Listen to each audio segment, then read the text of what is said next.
তাহলে পরে আসল এজেন্ডাটা কি?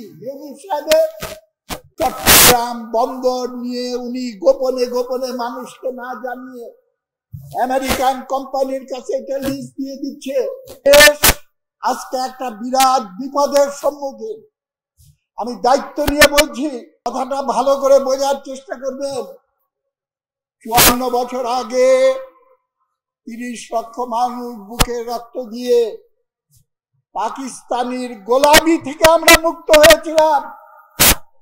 আমি পরিষ্কার বলে দিতে চাই, পাকিস্তানের গোলামি থেকে মুক্ত হয়ে নতুন করে যদি কেউ আমাদেরকে ভারত কিংবা আমেরিকার গোলামির শিকলে বাঁধতে চায়, বাংলার মানুষ আবার জেগে উঠবে এবং আমাদের মুক্তির সংগ্রাম ধ্বংস করার কোন চক্রান্ত আমরা বরদাস্ত করব না।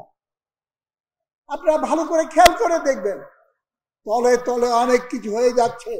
গণ অভ্যুত্থান হলো, ফ্যাসিস্ট হাসিনা সরকারের পতন হলো, মানুষের ভেতরে কথা উঠলো, আমরা নতুন বাংলাদেশ সৃষ্টি করতে চাই, যেখানে আমাদের ৭১-এর স্বপ্নকে আমরা বাস্তবায়ন করতে পারবো।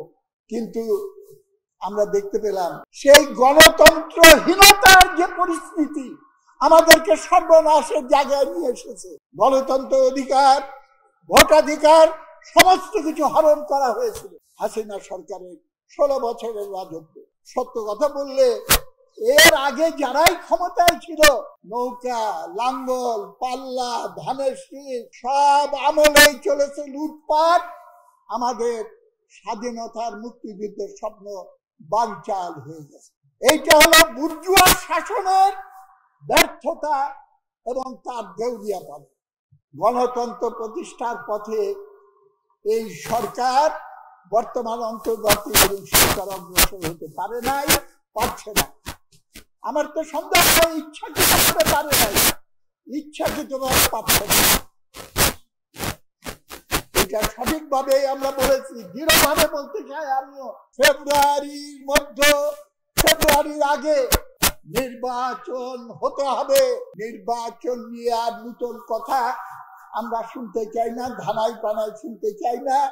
অবিলম্বে নির্বাচনের শিডিউল এবং তারিখ ঘোষণা করে সেই দিকে দেশকে নিয়ে যেতে হবে।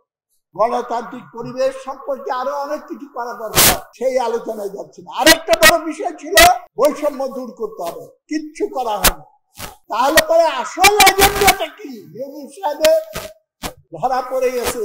আসল এজেন্ডা হলো চট্টগ্রাম বন্দর নিয়ে উনি গোপনে গোপনে মানুষকে না জানিয়ে আমেরিকান কোম্পানির কাছে এটা লিজ দিয়ে দিচ্ছে, পশ্চিমা কোম্পানির কাছে এটা লিজ দিয়ে দিচ্ছে, রোহিঙ্গাদের সমর্থন করার, সাহায্য পাঠানোর নামে মানবিক করিডর করার চেষ্টা করছে এবং আমেরিকার সেনাবাহিনী যাতে এখানে এসে তার ষড়যন্ত্র কার্যকর করতে পারে সেই চেষ্টা করছে। ওর জন্য আমি বলেছিলাম, দেশবাসীর উদ্দেশ্যে আমি বলতে চাই, হুঁশিয়ার থাকবেন। বাংলাদেশকে সেই জায়গায় নিয়ে যাওয়ার জন্য যে চেষ্টা হচ্ছে সেইটাকে আমাদের প্রতিহত করতে হবে।